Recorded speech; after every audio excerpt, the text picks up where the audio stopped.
السلام الله عليكم ورحمة الله تعالى وبركاته. آدي هذا wanaagsantiin qaraabo meel walbo dunida caladeed aad ka joogtaan. Videogan aad arkaysaan waxa maaragtaa garabkay ka muuqdo mise caawinaad maaragtaa ka codsanaya bulshada.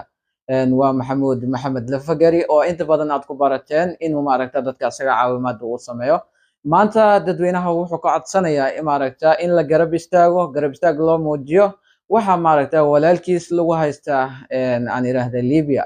lacag maaragtaa tiradeeda uu sheegay 2 milyan oo maaragtaa lagu qiyaasi karo ayaa loo haystaa. Dadweynaha sharafta leh qiimaha iyo wanaagga leh waxaan ka codsanaynaa oo maaragtaa maqalkayna iyo muuqaalkayna taqaano.